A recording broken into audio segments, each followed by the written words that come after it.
जैसे सपोज करो ये एयर मॉलिक्यूल्स हैं,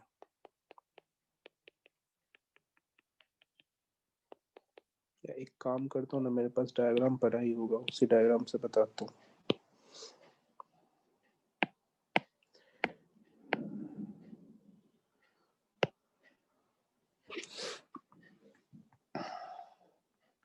देखो ये जो तुम्हें पैटर्न दिख रहा है क्या,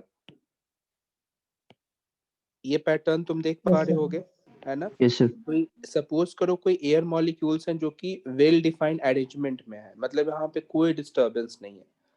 अब जैसे ही मैं इधर के पोर्शन को डिस्टर्ब करना स्टार्ट करता हूँ, इधर के पोर्शन को, तो क्या होगा कि यही डिस्टरबेंस आगे को ट्रेवल कर रही है। जैसा कि तुमने वीडियो में देखे थे लॉन्गिट्यूडनल वेव, याद आ रहा है क्या? तो उसमें क्या होता है कि कुछ पार्ट तुम्हें एक एक साथ दिखेंगे और कुछ पार्ट में गैप दिखेगा। तो जो इस टाइप का जो पार्ट होता है ना, इसको अपन कंप्रेशन बोलते हैं। क्या बोलते हैं? कंप्रेशन। और ये जो पार्ट होता है इसको अपन रेयर फैक्शन बोलते हैं। कंप्रेशन और रेयर फैक्शन। इसको तुम ऐसे समझो कि यहाँ पे डिस्प्लेसमेंट क्या है मैक्सिमम, यहाँ पे डिस्प्लेसमेंट क्या है मिनिमम। इस तरीके से समझ सकते हो इसको, नोड और एंटी नोड की तरीके से भी देख सकते हो। देखो साउंड वेव बेसिकली दो पार्ट से मिलके बना होता है। यहाँ पे अपन प्रेशर और डिस्प्लेसमेंट दोनों टाइप के वेव की बात करेंगे, प्रेशर और डिस्प्लेसमेंट। तो देखो यहाँ पे जो इस वाले पोर्शन को ध्यान से देखना, यहाँ पे जो मॉलिक्यूल्स हैं ये मैक्सिमम डिस्प्लेसमेंट पे है, और यहाँ पे जो मॉलिक्यूल्स है वो मिनिमम डिस्प्लेसमेंट पे है। सिमिलरली यहाँ पे जो मॉलिक्यूल्स है वो मैक्सिमम डिस्प्लेसमेंट पे है, और यहाँ पे जो मॉलिक्यूल्स है वो मिनिमम डिस्प्लेसमेंट पे है। तो जो मैक्सिमम डिस्प्लेसमेंट होगा उसे अपन एंटी नोड कहेंगे, और जो मिनिमम डिस्प्लेसमेंट होगा उसको अपन नोड कहेंगे। क्या बात समझ रहे हो तुम? इसके जस्ट उलट प्रेशर वेव और डिस्प्लेसमेंट वेव में फेज डिफरेंस होता है पाई/2 का। क्या होता है? पाई/2 का। मतलब जिस पॉइंट पे तुम्हें डिस्प्लेसमेंट मैक्सिमम दिखेगा उस पॉइंट पे प्रेशर मिनिमम दिखेगा। इस चीज को तुम ऐसे भी समझ सकते हो। कैसे? देखना, जैसे मैं तुम्हें इस डायग्राम को फिर से समझाऊं तो देखो, अब मैं तुमसे कहूं कि तुम खुद बताओ ए पे प्रेशर ज्यादा तुम्हें दिख रहा है या बी पे ज्यादा दिख रहा है, क्या बोलोगे तुम? मैं तुमसे कहूं कि प्रेशर ए पे ज्यादा दिख रहा है या फिर बी पे ज्यादा दिख रहा है, कहाँ पे तुम्हें प्रेशर ज्यादा दिखेगा बताओ? लॉजिकली बताओ बी पे। क्यों? क्योंकि यहाँ पे मॉलिक्यूल्स बहुत डेंस कंडीशन में है ना, डेंसर फॉर्म में, राइट? तो जहाँ पे मॉलिक्यूल्स बहुत ज्यादा डेंसर फॉर्म में, डेफिनेटली बी का प्रेशर ज्यादा है। इसके उलट सोचो, क्या बी पे डिस्प्लेसमेंट ज्यादा है क्या? नहीं, डिस्प्लेसमेंट ज्यादा कहाँ पे? ए पे। समझ रहे हो क्या? तो इससे मुझे पता लगता है कि साउंड वेव बेसिकली प्रेशर और डिस्प्लेसमेंट वेव का कॉम्बिनेशन है, और प्रेशर और डिस्प्लेसमेंट वेव एक दूसरे के साथ पाई/2 के फेज डिफरेंस में होते हैं। पाई/2 फेज डिफरेंस कहने का सीधा सीधा मतलब है कि जहां पे प्रेशर वेव मिनिमम होगा वहां पे डिस्प्लेसमेंट वेव मैक्सिमम होगा, या फिर इसके जस्ट उल्टा। क्या तुम्हें ये दो वर्ड समझ में आया क्या? प्रेशर वेव, डिस्प्लेसमेंट वेव और पाई/2। Yes sir. हाँ। Yes sir. अब इसी डायग्राम को थोड़ा ध्यान से देखना, देखो ध्यान से। अब तुम्हें मैं इसमें एक डायग्राम और ड्रॉ किया हूं, देखो ध्यान से। अब दो कंसेक्यूटिव, देखो जैसे ये मैक्सिमम है, ये मैक्सिमा और ये मैक्सिमा, तो दो कंसेक्यूटिव मैक्सिमा के बीच के जो डिस्टेंस है उसी को अपन वेवलेंथ कहते हैं, या फिर यूं कहो कि दो रेयर फैक्शन या कंप्रेशन जोन के जो डिस्टेंस है उसको अपन लैम्डा कहते हैं। तो इसी अरेंजमेंट को अपन एक साइनसॉइडल वेव से रिप्रेजेंट करने की कोशिश कर रहा है। समझ में आ रहा है क्या तुम्हें? फील करो। यस जैसे सर। ऑब्वियसली लॉन्गिट्यूडनल वेव है, जैसे स्ट्रिंग वेव को तो अपन फील इसलिए अच्छे से कर पा रहे थे क्योंकि स्ट्रिंग वेव का जो शेप है वो भी साइनसोइडल, मतलब साइनसोइडल कर्व जैसा रहता था। बट यहाँ पे तो ऐसा कोई कर्व है नहीं, यहाँ पे अपन एनालॉगस की तरीके से बात कर रहे हैं। जैसे यहाँ पे रेयर फैक्शन है, यहाँ पे रेयर फैक्शन है, तो दो रेयर फैक्शन के बीच के डिस्टेंस को अपन लैम्डा कह रहे हैं। ये कंप्रेशन, ये कंप्रेशन, तो इस कंप्रेशन के दो दो लगातार दो कंसेक्यूटिव कंप्रेशन के बीच के डिस्टेंस को अपन 1 लैम्डा कहेंगे। और इसको अपन प्रॉपर तरीके से इसको समझे तो अपने को साइनसोइडल ग्राफ जैसा ही दिख रहा है। कहने का मतलब कि साउंड वेव के लिए इक्वेशन भी जो अपन लिखेंगे वो साइनसोइडल होगा, साइन और कॉस थीटा के फॉर्म में ही होगा। तो ये बात मुझे यहाँ से समझ में आ जाती है। तो ये पार्ट हो गया। अब जैसे यहाँ पे तुम्हें एयर मॉलिक्यूल्स के लिए मैंने एक डायग्राम ड्रॉ किया है, ये तुम्हें और अच्छे से समझ में आएगा।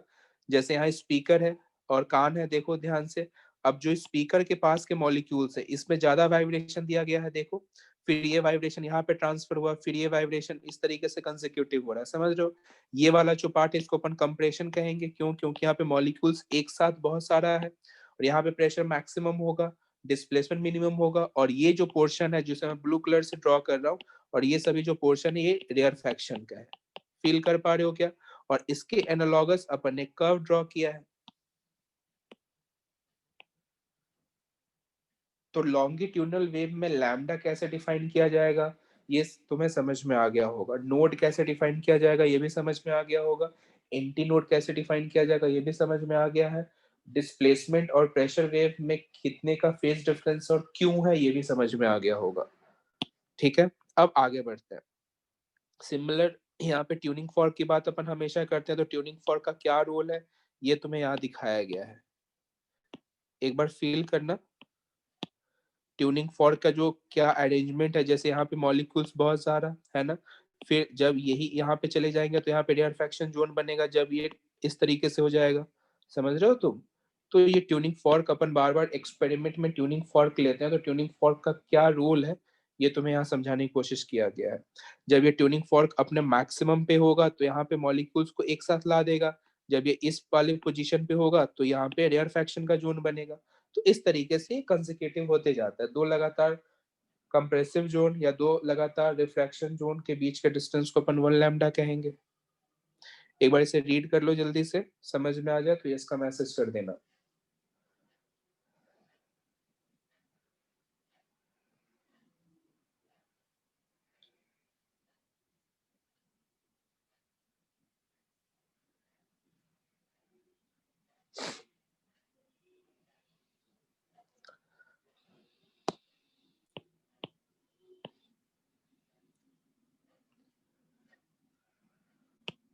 देखो ये इक्वेशन शायद तुम फील कर पा रहे होगे, ये मैंने तुम्हें अच्छे से एक्सप्लेन किया था। कौन से चैप्टर में, वेव ऑन अ स्ट्रिंग।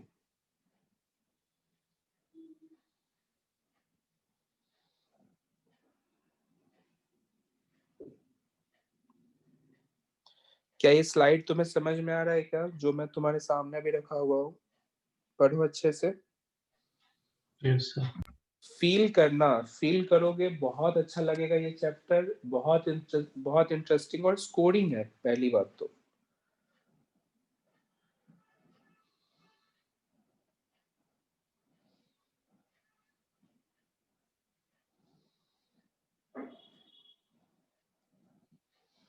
ये मैं एक्सप्लेन किया हूँ तुम्हें वेव ऑन स्ट्रिंग में।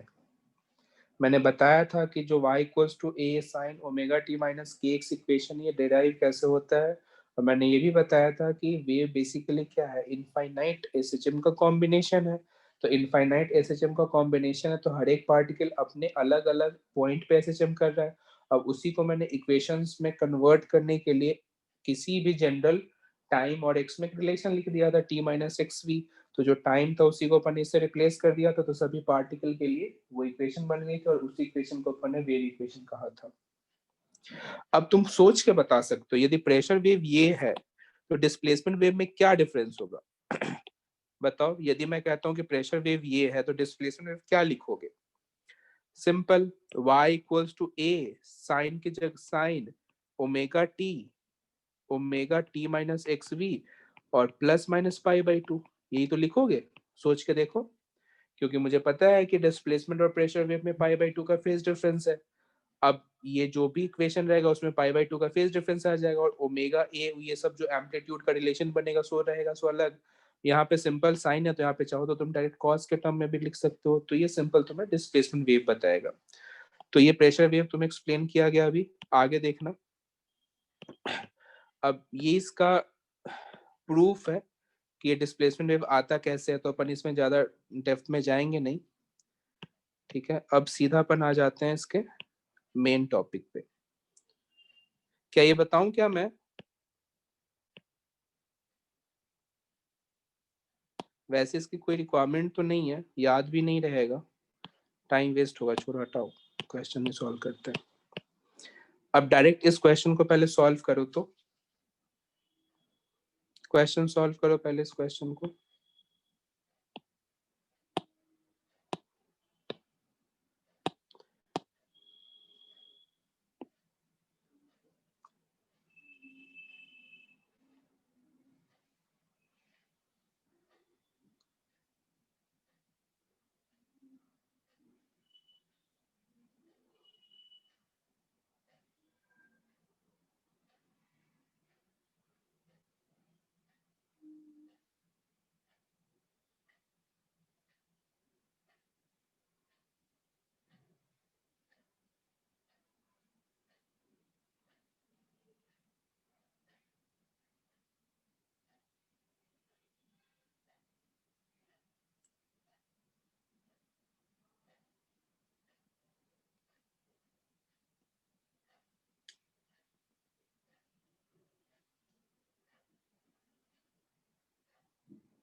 यहाँ पे जो भी टर्म्स लिखे हुए हैं ना सबको SI यूनिट भी मानना है।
आया क्या आंसर फर्स्ट क्वेश्चन का?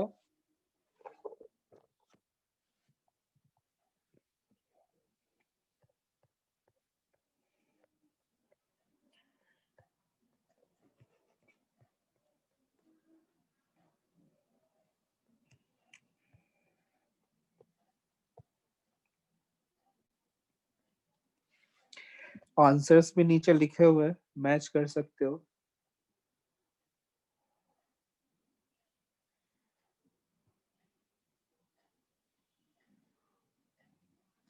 ये जो 10⁵ है यहाँ पे कंफ्यूज मत होना, ये 10⁵ है। देखो सॉल्व करते हैं।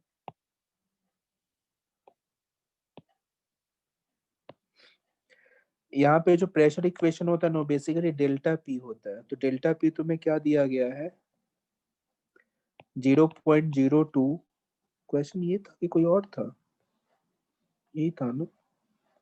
नो सर, दूसरा दूसरा था ना? हाँ वही मैं सर, वो कॉस में था। कॉस में था। कहाँ गया क्वेश्चन? ये रहा ये रहा। हाँ देखना, तो ये जो बेसिकली इक्वेशन है प्रेशर वेव का वो डेल्टा पी के फॉर्म में होता है, प्रेशर डिफरेंस के फॉर्म में होता है, क्योंकि एग्जैक्ट प्रेशर तो अपन नहीं बता सकते ना, प्रेशर में डिफरेंस जो होता है उसके लिए अपन इक्वेशन लिखते हैं। तो 2 cos 400t माइनस 5x, यही है ना? अब तुम्हें पहला तो फ्रीक्वेंसी पूछा गया है, तो फ्रीक्वेंसी के लिए क्या करोगे, ओमेगा सॉल्व करोगे। तो ओमेगा है कितना 400 के बराबर दिख रहा है तुम्हें, बाकी से तुम फ्रीक्वेंसी सॉल्व कर लोगे। वेवलेंथ तो के तुम्हें पता है 5, वेवलेंथ सॉल्व कर लोगे। स्पीड तो स्पीड क्या होगा ओमेगा बाई के, तो यहाँ से स्पीड सॉल्व कर लोगे, तो फर्स्ट पार्ट तो आ गया होगा। If the equilibrium pressure is इतना, इसका मतलब तुमसे एयर प्रेशर दिया हुआ है, what is the maximum and minimum pressure पता ना तुमसे, तो बस सिंपल मैक्सिमम मिनिमम क्या करोगे, कॉस थीटा की जगह 1 रखोगे तो मैक्सिमम हो जाएगा, कॉस थीटा की जगह -1 रखोगे तो मिनिमम हो जाएगा। ठीक है, तो इसका आंसर आ जाएगा।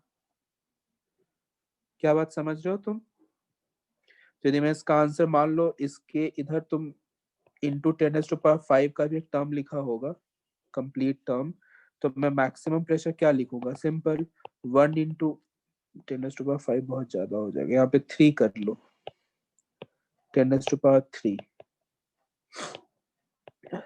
यूनिट मतलब एंड में ये लिखा हुआ है।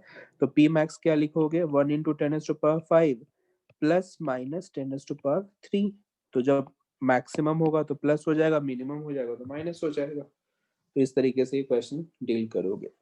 क्या तुम्हें आइडिया लगा? क्या ये सब कुछ पहले चैप्टर जैसा ही है, कुछ भी चेंजेस नहीं है? इस क्वेश्चन में तुम्हें अच्छे से आइडिया लगा हो तो यस का मैसेज करना। चलो अब मेन हेडिंग लिखना displacement wave and pressure wave. चलो टॉपिक स्टार्ट करते हैं प्रॉपर तरीके से।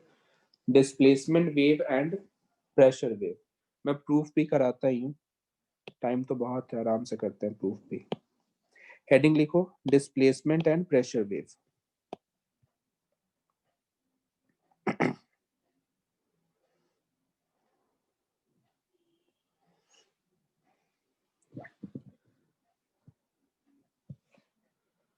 देखो समझाने की कोशिश करता हूँ, ध्यान से समझना। जैसे सपोज करो, मान लो कि एयर मॉलिक्यूल्स की बात कर रहे हैं ना, एयर मॉलिक्यूल्स की बात कर रहे हैं, तो पहले जो तुम 3-4 टर्न को एक साथ देखते हो ना, 3-4 टर्न को एक साथ देखने का मतलब, इस वाले डायग्राम को देखो, यहाँ से तुम फील कर पाओगे। इस वाले डायग्राम को देखो, है ना, इस वाले डायग्राम को देखो ध्यान से। जैसे सपोज करो मैं इतने से टर्न की बात कर रहा हूँ, इतने से टर्न की बात कर रहा हूँ, तो ये टर्न सपोज करो x डिस्टेंस है। फिर बाद में क्या होगा, जरा सा टाइम बाद देखोगे तो ये कुछ आगे की तरफ शिफ्ट कर जाएगा, तो ये डिस्टेंस क्या बनेगा, x प्लस डेल्टा एक्स। और डेल्टा एक्स मैं इतने से डिस्टेंस को कहता हूँ। कुछ टाइम बाद देखोगे तो यही पल्स आगे की तरफ डिस्प्लेस हुआ, जिसको अपन क्या कहेंगे, x प्लस डेल्टा एक्स। अच्छा, यदि मैं तुमसे कहूं कि मुझे इनिशियल वॉल्यूम बताओ, तो मान लो इसका एरिया क्रॉस सेक्शन a है, तो initial volume a into x बताओगे। यदि मैं तुमसे कहूं कि फाइनल वॉल्यूम बताओ, तो a into x plus delta x बताओगे। समझ पा रहे हो, a into x plus delta x. अच्छा, तो ये जैसे तुम्हें समझ में आया, तो क्या अपने को bulk modulus b equals to delta p divide by delta v by v बताया गया है क्या? याद करो विद माइनस साइन। तो ये माइनस प्लस अपन तो हटा देते हैं, अपन सिंपल टर्म वाइज सॉल्व करते हैं। तो delta p divide by b, और डेल्टा v कितना होगा देख के बताओ, डेल्टा x इंटू a, और v है कितना, a इंटू एक्स। ध्यान से देखना, एक एक स्टेप ध्यान से देखना, ठीक है? यहाँ तक कोई डाउट नहीं आया होगा? तो देखो a से a कैंसिल होगा, ध्यान से देखना। तो डेल्टा p बराबर क्या आ जाएगा, b into delta X by X, है ना? ये सिंपल आ जाएगा, डेल्टा एक्स बाय एक्स। यहां तक तुम्हें समझ में आया हो तो ये इसका मैसेज करो। ये वाला पोर्शन तुम्हें समझ में आया क्या, कैसे कैसे लिखे अपन ने? हाँ बहुत बढ़िया। तो ध्यान से देखो ये तो पोर्शन हो गया पहले। अब इसी एक्सप्रेशन को यदि मैं वॉल्यूमेट्रिक स्ट्रेन से लिखना चाहूँ, वॉल्यूमेट्रिक स्ट्रेन से, ये तो अपन ने बल्क मॉडुलस के टर्म में लिखा, अब मैं तुमसे कहता हूँ कि मैं ना वॉल्यूमेट्रिक स्ट्रेन के टर्म में लिखना चाहता हूँ। ध्यान से देखना, तो क्या मैं वॉल्यूमेट्रिक स्ट्रेन सिंपल ये लिख सकता हूँ, डेल्टा वी बाई वी। अच्छा, डेल्टा वी है कितना, तो ए इंटू, ध्यान से देखना, ए इंटू एक्स, और ये आ जाएगा सिंपल ए इंटू, ये डेल्टा एक्स आएगा ऊपर, और यहाँ पे ए इंटू एक्स। अब सोचना ध्यान से बहुत ध्यान से सोचना, ये तो वॉल्यूमेट्रिक स्ट्रेन आ गया, ठीक है?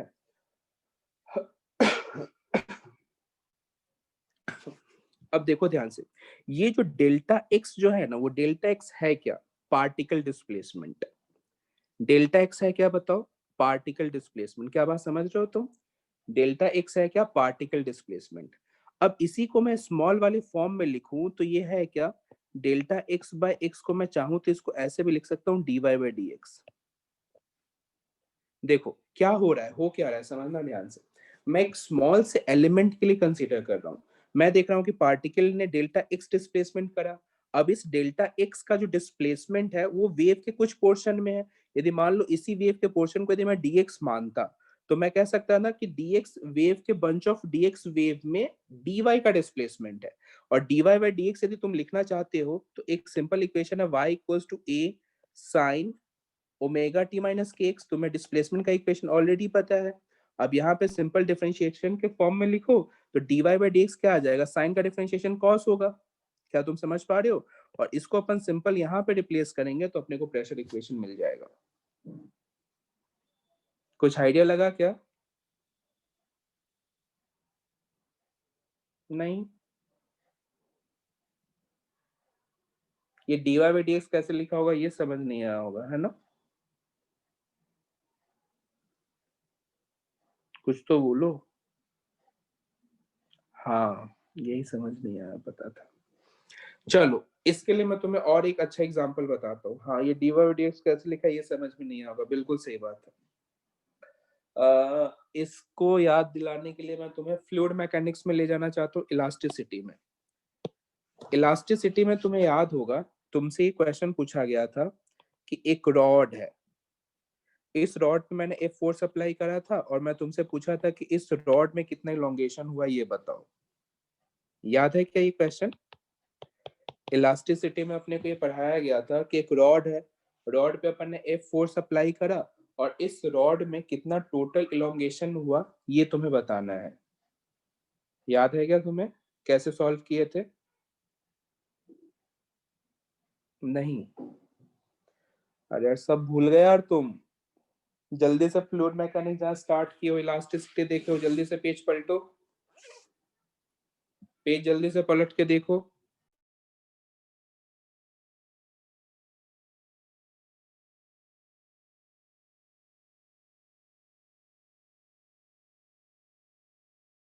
इसमें क्या बताया गया था एक बार फिर बता दूं। इसमें अपन एक एलिमेंट कंसीडर किया था, याद है? इस एलिमेंट के लेंथ को अपन ने dx माना था और मैंने ये कहा था कि dx लेंथ में dy का एलोंगेशन हुआ है। तो यहां से यदि मैं सिंपल कहूं कि मैं स्ट्रेन क्या लिखूंगा तो dy by dx। समझे? अब यदि मैं तुमसे कहूं कि अपने पास जो वेव है, वेव, अब वेव के में कोई पल्स को, मतलब कोई स्ट्रेन को मैंने डेल्टा एक्स मान लिया, ठीक है? ये वेव का पूरा बंच है, वेव है, इसमें इसमें वेव है, इसका मतलब कि इसमें बहुत सारे पार्टिकल्स का कॉम्बिनेशन है, ये सिंपल। अब मैं तुमसे कहता हूँ कि टी टाइम बाद यही वेव का मैं स्ट्रक्चर देखूंगा तो डेफिनेटली कुछ आगे की तरफ स्विच शिफ्ट हो गया होगा। और ये आगे की तरफ जो शिफ्ट हुआ है, तो ये जो आगे की तरफ जो शिफ्टिंग है वो बेसिकली पार्टिकल डिस्प्लेसमेंट है। कंफ्यूज मत होना, पार्टिकल डिस्प्लेसमेंट है। तो इसी पार्टिकल डिस्प्लेसमेंट को मैं डेल्टा वाई लिख सकता हूँ। मैंने एक्स एक्स जो मान लिया था ना उसमें तुम कंफ्यूज हो गए थे। अब मैं पार्टिकल डिस्प्लेसमेंट को डेल्टा वाई लिख सकता हूँ सिंपल। इसका एरिया क्रॉस सेक्शन में ए मानता हूँ। तो यदि मैं तुमसे कहूँ कि मुझे डेल्टा वी बताओ तो डेल्टा वी सिंपल कहो कि डेल्टा वाई इंटू ए। यदि मैं तुमसे कहूँ कि इसका इनिशियल वॉल्यूम बताओ तो तुम कहोगे ए इंटू डेल्टा एक्स, यही तो कहोगे। अब यदि मैं तुमसे कहूँ कि वॉल्यूमेट्रिक स्ट्रेन बताओ तो volumetric strain delta V by V initial that is delta Y by delta X. और इसी को मैं चाहूँ तो D Y by D X नहीं लिख सकता क्या?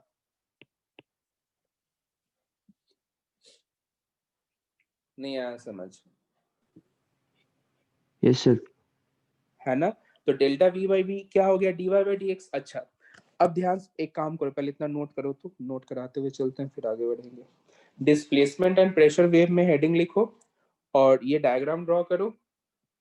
इसे वी इनिशियल लिखो, इतने से पोर्शन को। ये समझ रहे हो ना हो कैसे रहा है? पहले एक बार नोट करो, फिर मैं एक बार फाइनल जब एक्सप्लेन करूंगा फिर मैं डायग्राम ड्रॉ करूंगा।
नोट कर लेना, डन का मैसेज करना।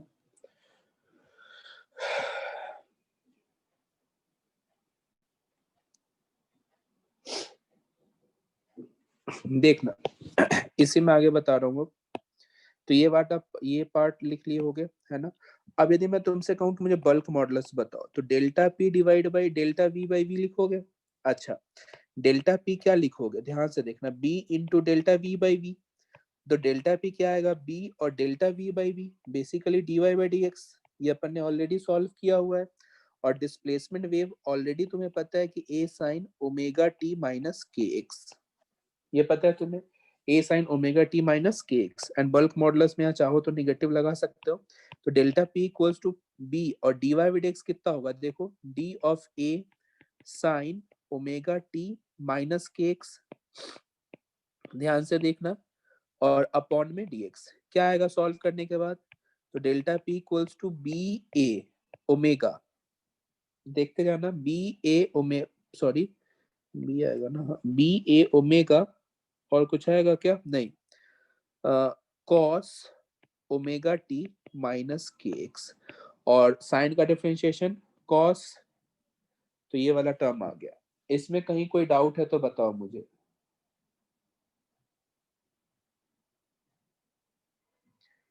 यहाँ ओमेगा कैसे आएगा, के आएगा ना, रिस्पेक्ट में करना है ना।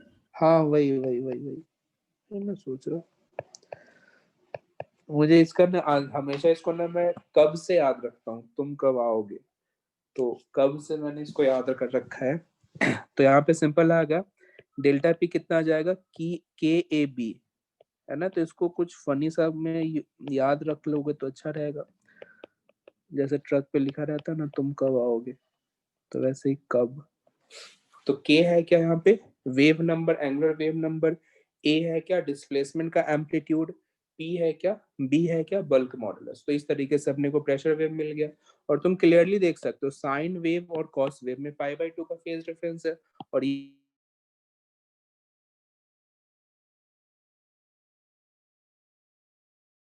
का फेज डिफरेंस है।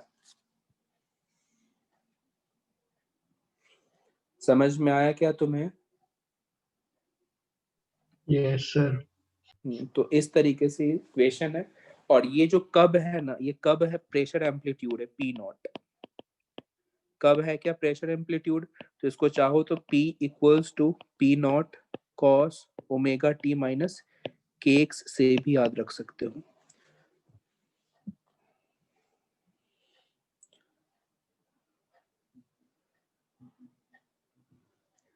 तो इसमें कुछ पॉइंट्स खुद से लिख लेना, the phase difference between pressure and displacement wave is pi by 2, and के है क्या एंगुलर वेव नंबर, एस है क्या डिस्प्लेस सॉरी ए है क्या डिस्प्लेसमेंट एम्पलीट्यूड, बी है क्या बल्क मॉडुलस। तो ये खुद से लिख लो, हालांकि प्रेशर एम्पलीट्यूड पे कभी क्वेश्चन नहीं पूछा गया है, बट कभी भी पूछ सकते हैं, सिलेबस में है तो।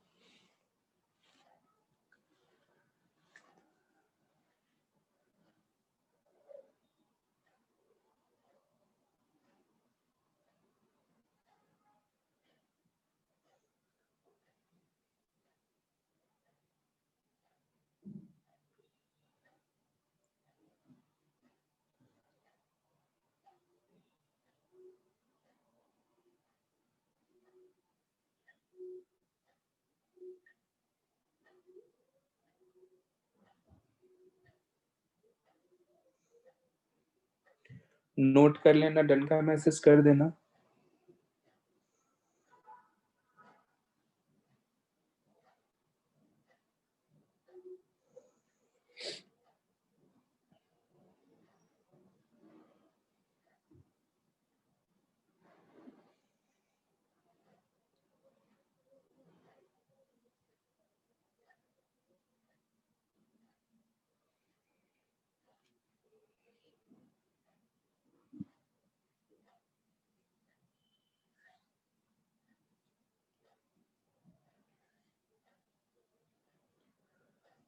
चलो उसके बाद हेडिंग लिखो, speed of sound, speed of sound,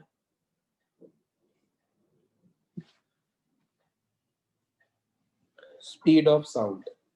देखो सबसे पहले अपन देखेंगे कि स्पीड ऑफ साउंड जो है, ये नोट कर लिए ना सभी, हाँ,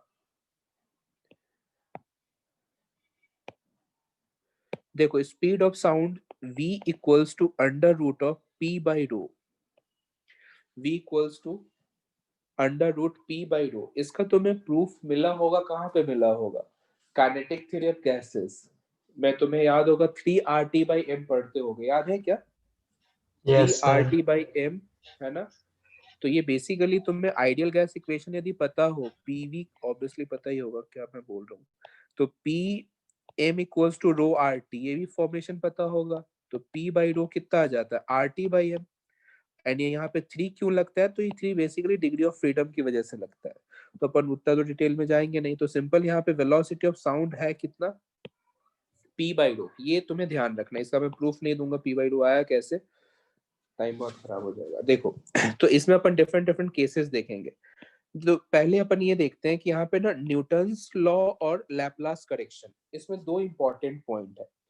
तो पहला है Newton's formula for speed of sound. तो एक बार हेडिंग लिखो, न्यूटन्स लॉ फॉर, या फिर Newton's formula for speed of sound, Newton's formula for speed of sound, Newton's formula for speed of sound.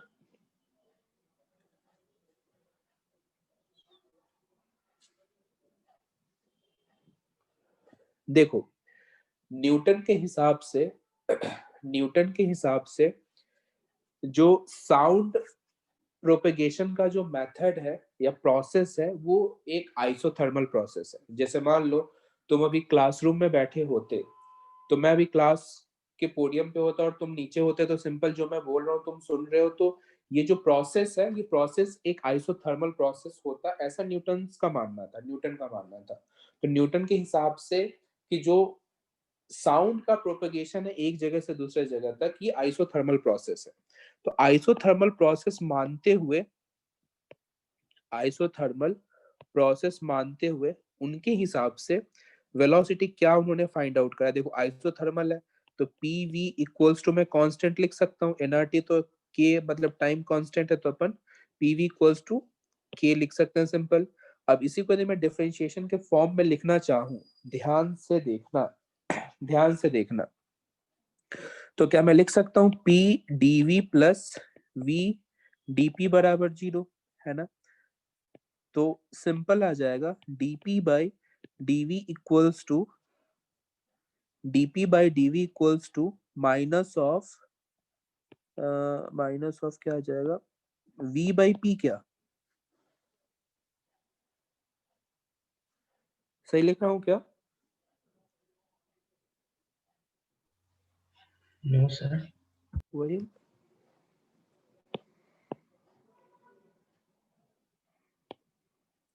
p by v।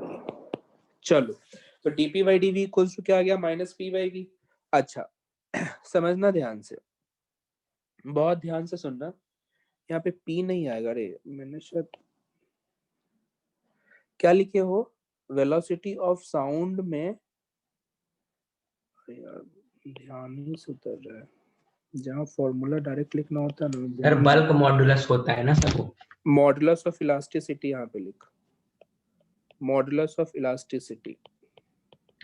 हाँ sir. जहाँ पे ना direct formula लिखना होता है ना, मैं बिल्कुल कंफ्यूज हो जाता हूँ, याद ही नहीं रहता कुछ भी।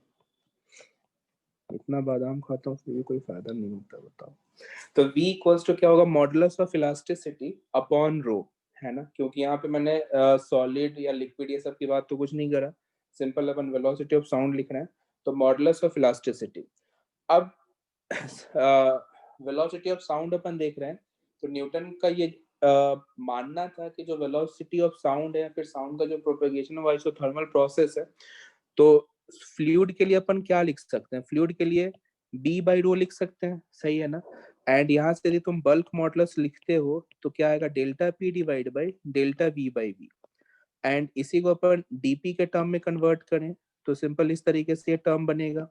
एंड डीपी बाई डीवी को क्या लिख सकते हो, डीपी बाई डीवी को माइनस पी बाई वी लिखोगे, प्लस हो जाएगा, तो इसे कैंसिल होकर सिर्फ पी बना, है ना? तो आइसोथर्मल प्रोसेस के हिसाब से वेलोसिटी ऑफ साउंड कितना है, पी बाई रो, ठीक है? तो वेलोसिटी ऑफ साउंड कितना आता है, पी बाई रो। लेकिन जब इस डेटा से ना वेलोसिटी ऑफ साउंड कैलकुलेट किया जाता है, तो वेलोसिटी ऑफ साउंड सही नहीं आता है। मतलब न्यूटन का जो ये जम्पशन था कि जो प्रोसेस है वो आइसोथर्मल प्रोसेस है, ये गलत हो जाता है, समझे? तो ये जो velocity equals to p by rho है अंडर रूट में, ये रॉन्ग अजम्पशन है। तो फिर इसे करेक्ट करने के लिए लैपलास ने अपना एक प्रोसेस बताया। वो प्रोसेस क्या था वो मैं आगे बताऊंगा, पहले नोट करो। यहाँ पे चेंज जरूर कर लेना, velocity of sound equals to under root modulus of elasticity divide by rho. Rho है क्या, मीडियम, किसी भी मीडियम मतलब मीडियम का जो डेंसिटी होगा उसको अपन रो से लिखेंगे।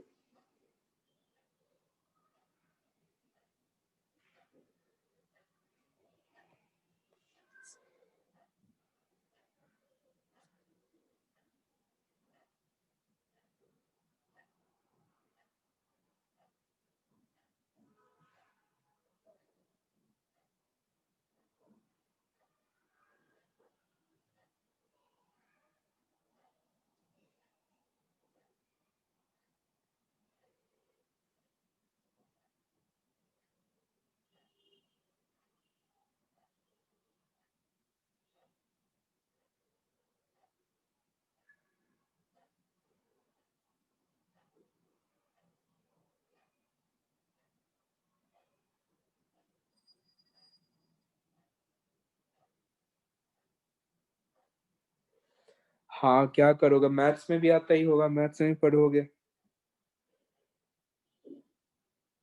और देखो आश्चर्य वाली बात पता है क्या, ये गलत अजम्पशन भी अपन पढ़ रहे हैं।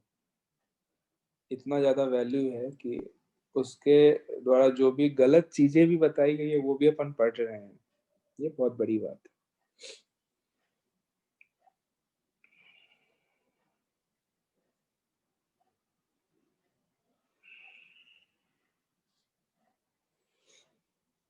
एक्चुअली ऐसा था कि उस टाइम तक उनका इतना भौकाल हो गया था ना कि जो भी बोलते सब सही मान लेता।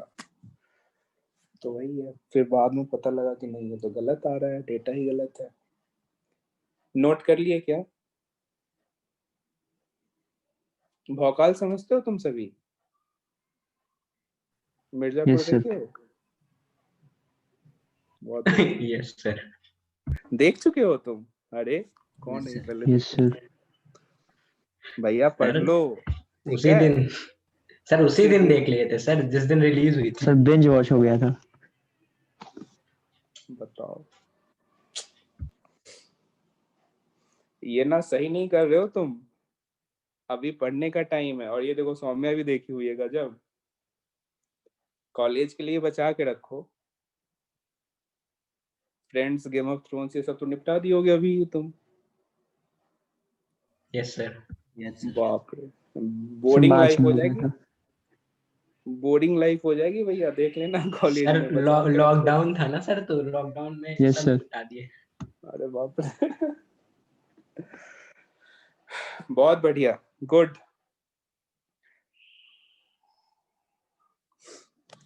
चलो बढ़ते हैं आगे। बाकी अब एक भी कोई वेब सीरीज वगैरह मत देखना, ठीक है? अब एग्जाम के बाद ही देखना, वो भी मई के बाद, या किसी के आईआईटी का अटेम्प्ट बचा होगा तो जून जुलाई के बाद। आईआईटी का अटेम्प्ट कितने लोगों का बचा हुआ है तुम में से? यस का मैसेज करना। स्नेहिल का बचा हुआ है, यस का मैसेज करो। उत्कर्ष का ही बचा हुआ है। बस 2 का ही, बाकी सब सेकंड ड्रॉपर हो क्या? नहीं यार,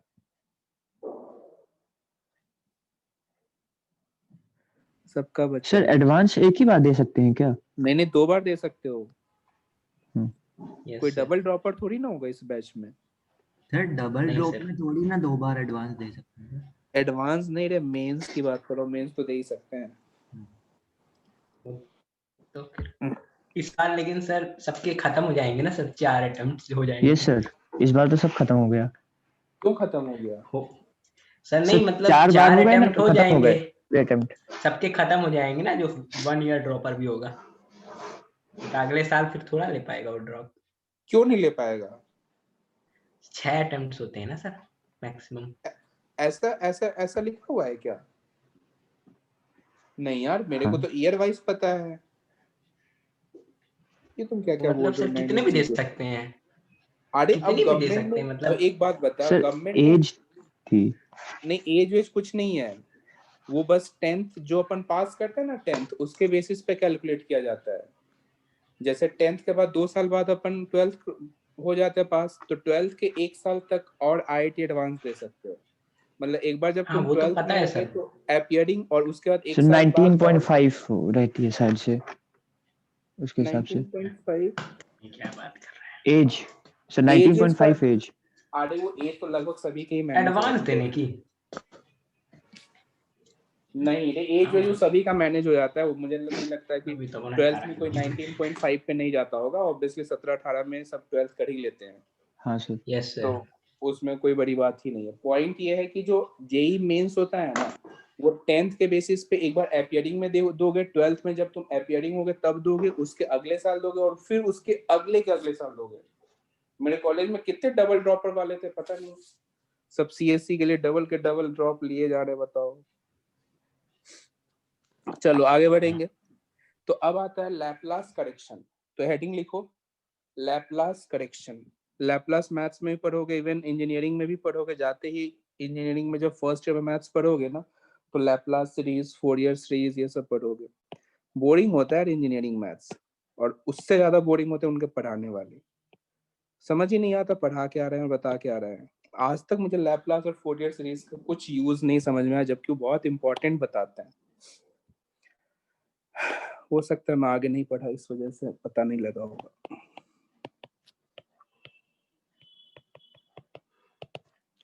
लैपलास करेक्शन। तो देखो लैपलास का ये मानना था कि जो साउंड का प्रोपेगेशन है एक जगह से दूसरे जगह, वो एडियाबेटिक प्रोसेस है। तो एडियाबेटिक प्रोसेस के हिसाब से PV raise to power gamma equals to constant, ठीक है। अब जब अपन इसे डिफरेंशिएट करेंगे तो मैं डायरेक्ट लिखूंगा DP by DV equals to gamma by gamma into P. एक मिनट, कहाँ गया ये रहा, gamma into P by V. ये चीज मैंने तुम्हें बताया, बता सकते हो कौन से चैप्टर में मैं ये बताया हूँ? याद है किसी को? सॉलिड में सर। सॉलिड में? सॉलिड में कब बता दिया ये मैंने? सर वो इलास्टिसिटी चैप्टर। इलास्टिसिटी चैप्टर और बल्क मॉडल्स में बताया था। तो सर वो तो सॉलिड यहाँ ही तो था सर, वो तो सॉलिड मैकेनिक्स। ये देखो क्या क्या बोल रहा है, ये सॉलिड मैकेनिक्स बोल रहा है। भाई फ्लूइड के बारे में अपन पूरा पढ़ाई करें और सॉलिड में। नहीं सर, वो पहले तो सॉलिड था ना सर, वो मतलब हाँ जिसमें अपन स्ट्रेस स्ट्रेन में वो करते थे, फिर हाँ बाद वो में बात फ्लूइड तो आया। सही है, मतलब सॉलिड मैकेनिक्स करके कौन सा चैप्टर पढ़ा दिया मैंने तुम्हें, बताओ पहले तो मुझे ये। हाँ चैप्टर का मतलब नाम मैं वैसे उसे सॉलिड फ्लूइड, बोलता हूँ उसको सर। चलो अच्छी बात है। तो ये क्या आ जाएगा, bulk modulus equals to gamma into P, ठीक है। तो अब वेलोसिटी ऑफ साउंड का जो करेक्ट फॉर्म होगा वो क्या आ जाएगा, under root gamma P plus हो जाएगा, है ना, गामा पी बाई रो। तो इसके हिसाब से जब कैलकुलेट किया गया ना, तो एग्जैक्ट वैल्यू आई। तो तुम्हें ये ध्यान रखना है। अच्छा एडिया प्रोसेस के 5 एग्जांपल बता सकते हो? एडियाबेटिक प्रोसेस के 5 एग्जांपल, या 2 ही एग्जांपल बताओ? चलो बताओ, तो तुम लोग केमिस्ट्री में पढ़े होगे, थर्मोडायनामिक्स तो पढ़ चुके ना? Yes sir. चल चल जल्दी बता, 2-3 एग्जांपल बताओ तो एडियाबेटिक प्रोसेस के।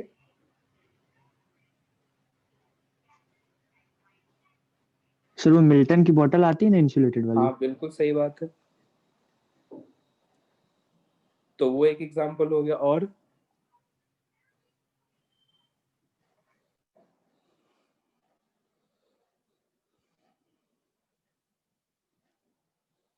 बस?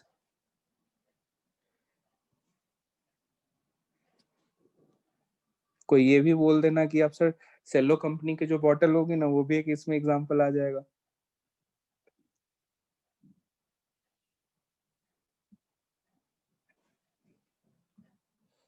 एक आध दो प्रोसेस और बताओ यार एडियाबेटिक प्रोसेस के बारे में।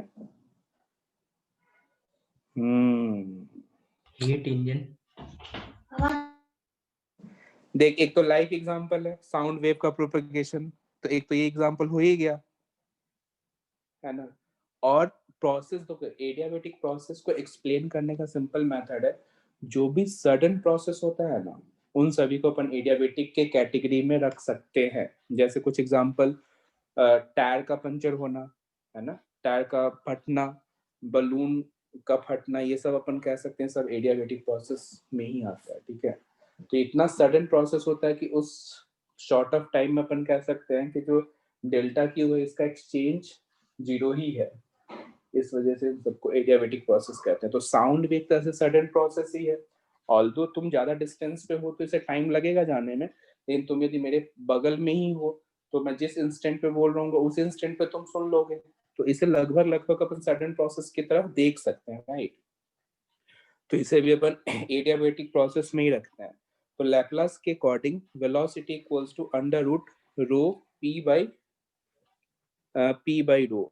ठीक है, तो ये है। और तुम्हें एयर का रो पता है क्या? अच्छा, मॉलिक्यूलर वेट ऑफ एयर पता है क्या? बताया था क्या कभी? 29 सर ऐसा बिल्कुल सही। 29। एंड इसका 1.3 होता है, रो ऑफ एयर 1.3 होता है। तो ये भी डेटा तुम्हें ध्यान रखना है। तो एक बार इसे नोट करो, फिर अपन इस पे क्वेश्चन सॉल्व करेंगे।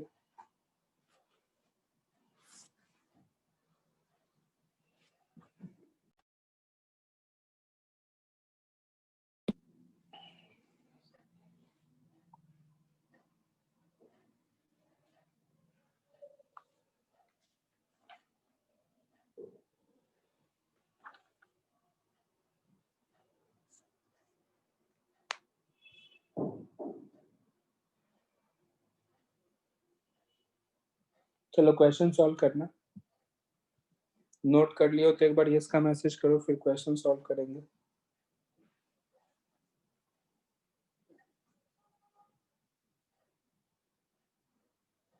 लिखो, speed of sound in air is 332 metre per second.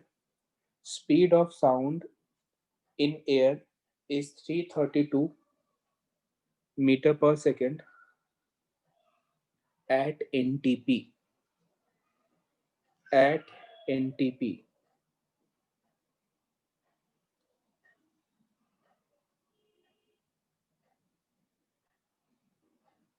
Speed of sound in air is 332 meter per second at ntp. What will be speed of sound in hydrogen? What will be speed of sound in hydrogen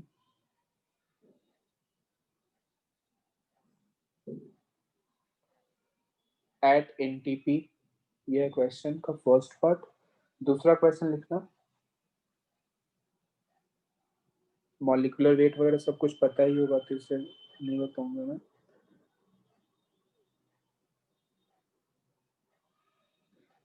चलो ये question पहले solve करो, फिर आगे देखेंगे।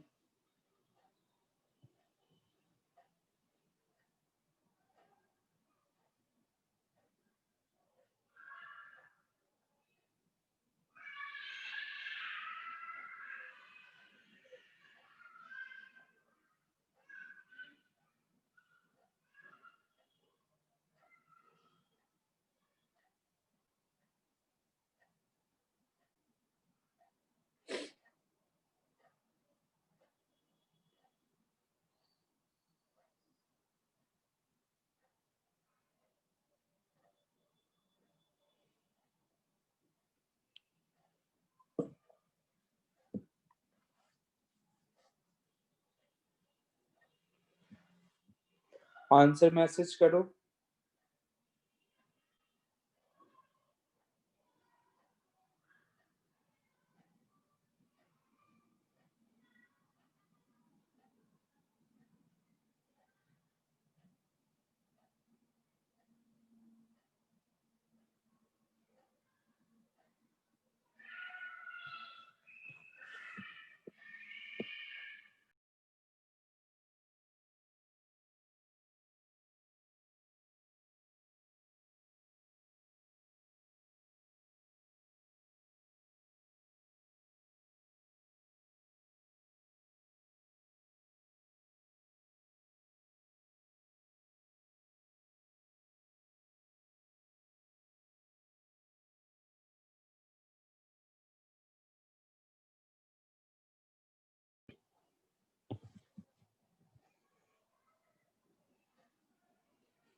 इतना time लगेगा क्या इसका आंसर बताने में?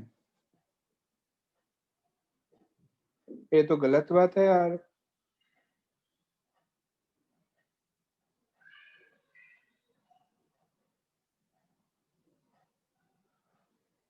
बिल्कुल, एक बार कैलकुलेशन चेक करो।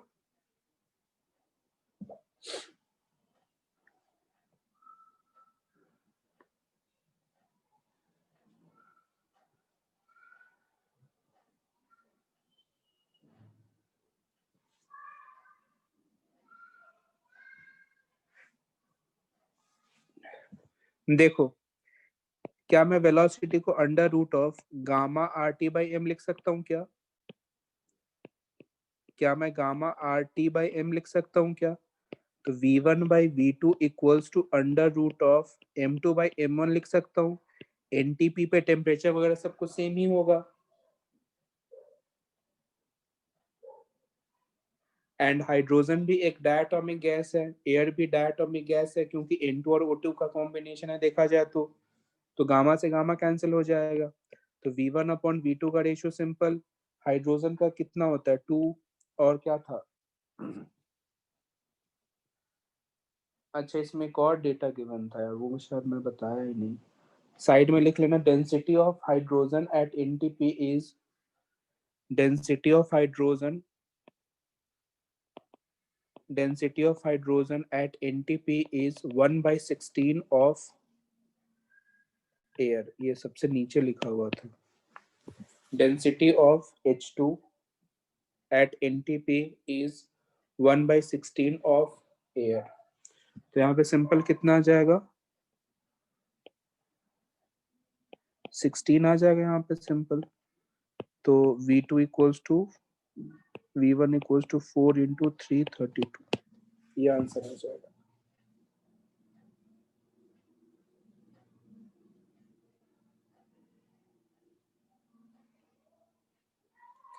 ये डेटा एक मिस हो गया था मेरे से, लिख लेना साइड में। Density of H2 equals to 1/16 of air at NTP.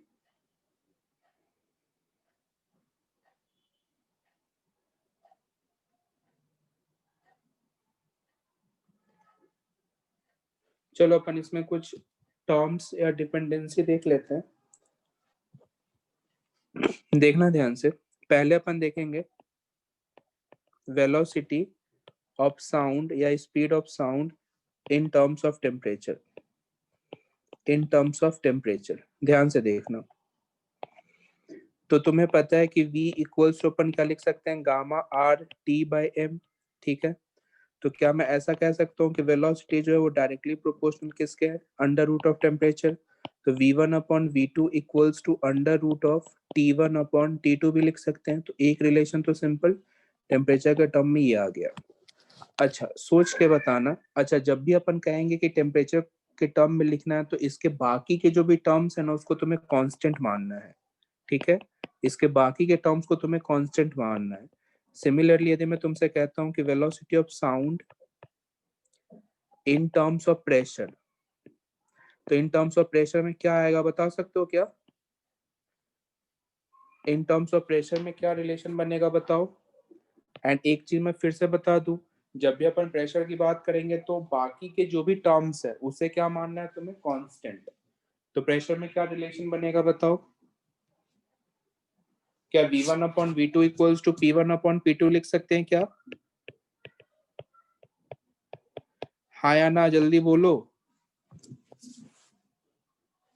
क्या v1 upon v2 equals to under root p1 upon p2 लिख सकते हैं क्या? सभी को यस का मैसेज करना है, समझ में आ गया हो तो।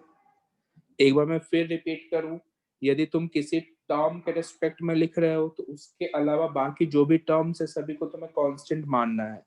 तो क्या उसके हिसाब से अपन ये v1 upon v2 equals to under root of p1 upon p2 लिख सकते हैं क्या? समझ में आया हो तो यस का मैसेज करो, और इसमें गलती फाइंड आउट करो, क्या मिस्टेक है।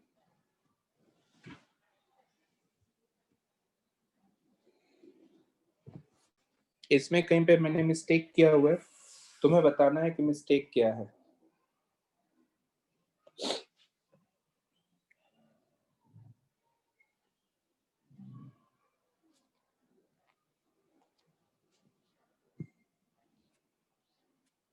जो सही आंसर देगा उसको मैं एक डेयरी मिल्क दूंगा, और ये डेयरी मिल्क तब मिलेगा जब तुम यहाँ इंदौर में आओगे कभी मिलने वगैरह, तो मैं हैंड टू हैंड ओवर करूंगा। जल्दी बताओ। डेयरी मिल्क, बबली सिल्क, जो चाहिए वो सब मिल जाएगा, बट आंसर सही चाहिए मुझे।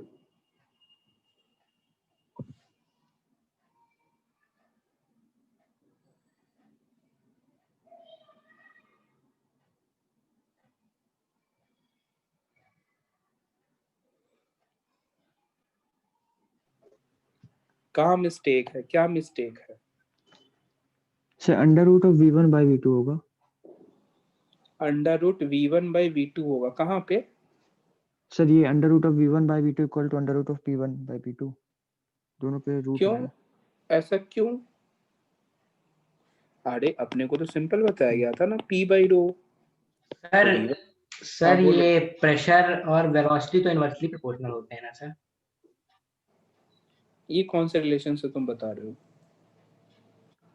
सर उसमें पढ़े थे सर बर्नौली में। चलो और बताओ, डेंसिटी। और क्या हाल चाल? आंसर चाहिए मुझे,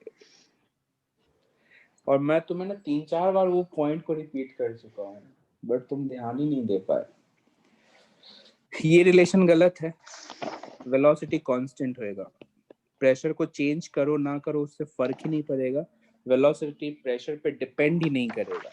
अब तुम बोलोगे कैसे, तो मैं बोलूंगा ऐसे, क्योंकि तुम्हें मैंने बोला कि velocity of sound in terms of pressure, मतलब अपन प्रेशर को सिर्फ वेरी करेंगे, बाकी सब चीज को कांस्टेंट रखेंगे।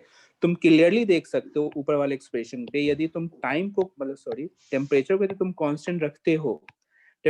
तुम कांस्टेंट रखते हो, तो वेलोसिटी ऑलरेडी कांस्टेंट है।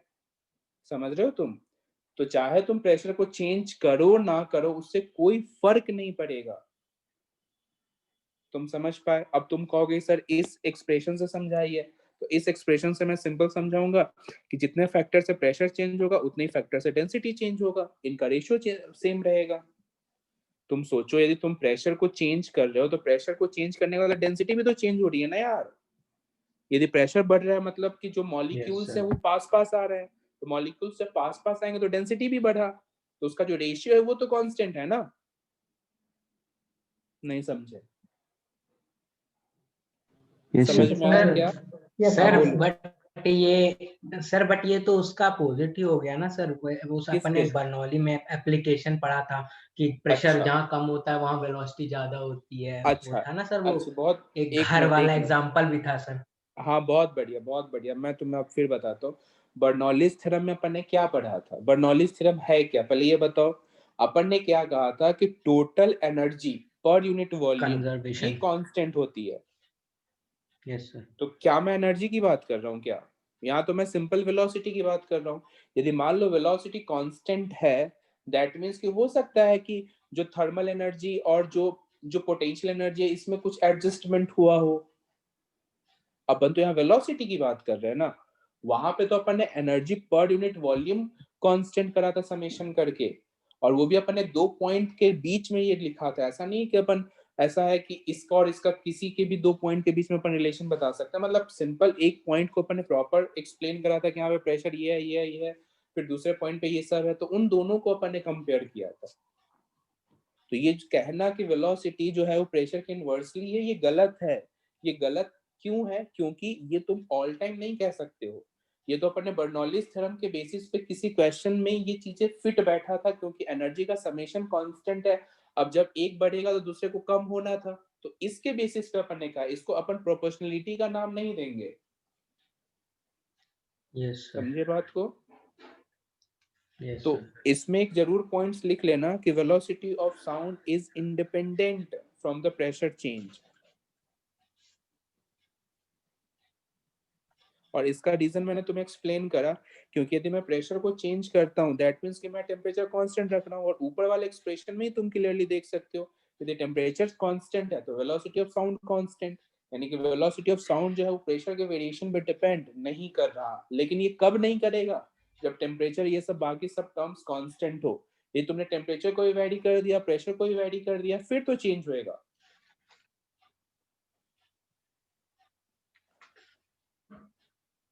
yes.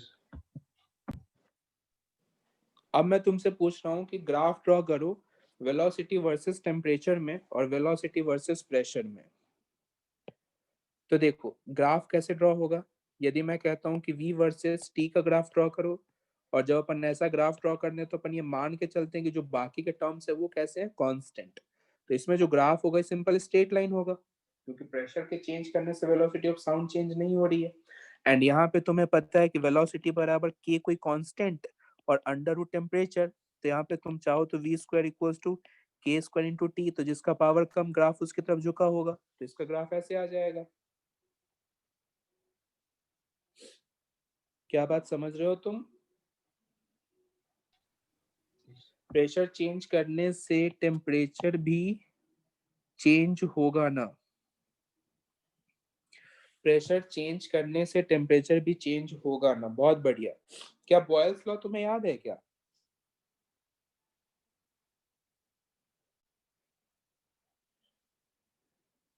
देखो ये चीज तुम जो तुम कह रहे हो ना कि प्रेशर चेंज करने से टेम्परेचर भी चेंज होगा, ये तो तब होगा ना जब तुम वॉल्यूम को कांस्टेंट रखो। यदि मैं तुम्हें कहूं कि वॉल्यूम मैंने कांस्टेंट नहीं रखा हुआ है, तो फिर देखो मैं पहले तुम समझो, यहाँ पे जो 3 वेरिएबल है ना, प्रेशर वॉल्यूम एंड टेम्परेचर, जब भी अपन 2 की बात करते हैं ना तो तीसरे को अपन फिक्स कर देते हैं। अपन ऐसा नहीं करते हैं कि एक का वेरिएशन इन दोनों के वेरिएशन के साथ देखें। जैसे मैं प्रेशर और वॉल्यूम की बात करूंगा तो मैं टेम्परेचर को फिक्स रखूंगा, यदि मैं वॉल्यूम और टेम्परेचर की बात करूंगा तो प्रेशर को फिक्स रखूंगा। इन तीनों के आपस में वेरिएशन से कोई रिलेशन ही नहीं, अपने को बताया नहीं गया, पढ़ाया नहीं गया, और ये इसलिए नहीं पढ़ाया गया क्योंकि बहुत डिफिकल्ट पार्ट हो जाएगा। तुम सोचो, एक तो ऐसे मॉलिक्यूलर लेवल पे अपन डील कर रहे हैं और उसके बाद अपन सभी को वेरी करके रिलेशन फाइंड आउट करें, तो ये बहुत कंफ्यूजिंग होगा। अपन ये कहें कि प्रेशर बढ़ रहा है तो वॉल्यूम कम होगा और टेम्परेचर भी मैं चेंज कर रहा हूँ, ये अपन कह ही नहीं सकते। फिर ये गलत भी हो सकता है, सही भी हो सकता है। एक बार फिर बोल सुनना मैं क्या कह रहा हूँ। मैं कह रहा हूँ कि मैं प्रेशर बढ़ा रहा हूँ, वॉल्यूम कम हो रहा है, टेम्परेचर बढ़ रहा है, कम हो रहा है, ये दोनों में से कुछ भी हो सकता है, तो ये कहना गलत है। ये मैं सिर्फ तब कहूंगा कि प्रेशर बढ़ रहा है, वॉल्यूम कम हो रहा है, कब? जब टेम्परेचर कांस्टेंट है। यदि मैं टेम्परेचर को भी वेरी कर दिया तो फिर ये कहना गलत होगा कि प्रेशर को बढ़ाने पे वॉल्यूम कम हो रही है, ये कहना गलत हो जाएगा। कुछ आइडिया लग रहा है क्या? नहीं समझ आया? ओके, देखो सुनो ध्यान से। यदि मैं तुम्हें कहूं PV इक्वल्स टू nRT को ध्यान से देखो, PV इक्वल्स टू nRT, मैं तुमसे कहता हूं टेम्परेचर कांस्टेंट है, सुनना ध्यान से, मैं कहता हूं टेम्परेचर कांस्टेंट है, तो प्रेशर इनवर्सली प्रोपोर्शनल 1/v होगा। यदि मैं प्रेशर को बढ़ाऊं तो क्या वॉल्यूम कम होगा, हाँ या ना? मैसेज करो। होगा, बहुत बढ़िया। अब मैं कहता हूं कि टेम्परेचर कांस्टेंट नहीं है, टेम्परेचर कांस्टेंट नहीं है, तो क्या ये रिलेशन मैं कह सकता हूं कि प्रेशर बढ़ेगा तो वॉल्यूम कम होगा? नहीं कह सकता हूं। क्यों नहीं कह सकता हूं? क्योंकि मुझे क्लियर कट आइडिया ही नहीं। इवन ये भी नहीं कह सकता हूं कि प्रेशर बढ़ेगा तो वॉल्यूम भी बढ़ेगा, इवन ये भी नहीं कह सकता हूं कि प्रेशर घटेगा तो वॉल्यूम बढ़ेगा। इसमें से कोई रिलेशन ही नहीं कह सकता हूं, क्योंकि आइडेंटिफाई करना ही बहुत मुश्किल है, क्योंकि मैंने तीनों को वेरिएबल कर रखा है। कैसे बताऊं फिर? मेरे पास तो एक ही इक्वेशन है, पीवी इक्वल्स टू nRT। इसी में तो अपन देखते हैं, किसी एक को कांस्टेंट कर दिया, फिर उन दोनों में रिलेशन देख लेते हैं, फिर उसको कांस्टेंट कर दिया, फिर इन दोनों में रिलेशन देख लेते हैं। लेकिन इन तीनों में तीनों के तीनों वेरिएबल हो जाएं तो फिर अपन रिलेशन कैसे बता पाएंगे? सोचो।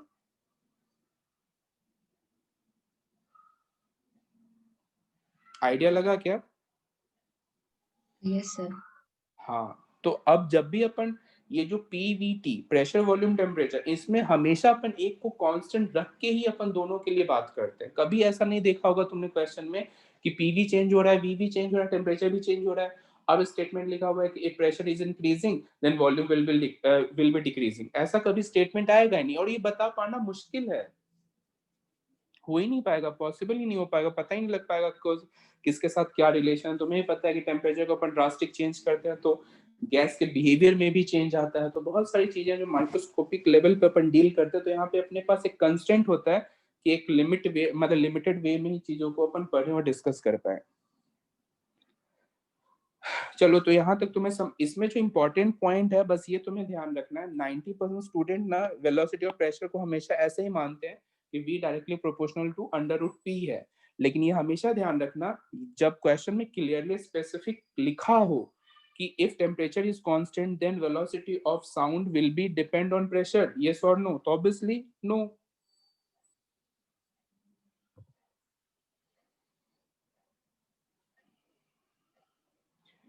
क्या तुम्हें वेलोसिटी ऑफ साउंड का वेरिएशन प्रेशर और टेम्परेचर के साथ अच्छे से समझ में आया हो तो इसका मैसेज करो। Yes sir. तो इसके आगे अपन नेक्स्ट क्लास में पढ़ेंगे, है ना, और क्वेश्चंस वगैरह मॉड्यूल से करते रहो। इस वीक अपना साउंड वेव खत्म हो जाएगा, नेक्स्ट वीक अपन वेव ऑप्टिक्स स्टार्ट करेंगे। तो देख लो सिलेबस तो बहुत जल्दी निपट जाएगा तुम्हारा, तो जो भी पीछे के पोर्शंस है उसको भी रिवाइज वगैरह करते रहना टाइम टू टाइम। एंड मैं भी फोन करके तुम्हारे टीचर से असाइन करा लेता हूँ डाउट ऐप पे। हाँ हाँ हाँ वही वही, तो अभी फोन कर देता हूँ मैं। चलो फिर मिलते हैं नेक्स्ट क्लास में। Okay bye.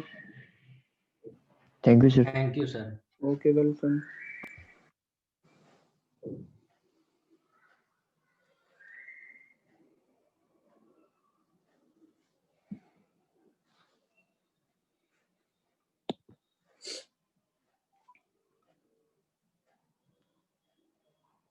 हेलो, हाँ गुड मॉर्निंग सर। सर मैं कह रहा था कि जो ALR21 बैच है ना, उसके फैकल्टी असाइन नहीं हुए ई सॉल्यूशन ऐप पे। हाँ हाँ हाँ, तो ALR, हाँ जो ALR21 है, ALR41, इन सभी में फैकल्टी असाइन करा दीजिए ताकि वो डाउट्स पूछ सके। हाँ हाँ ओके।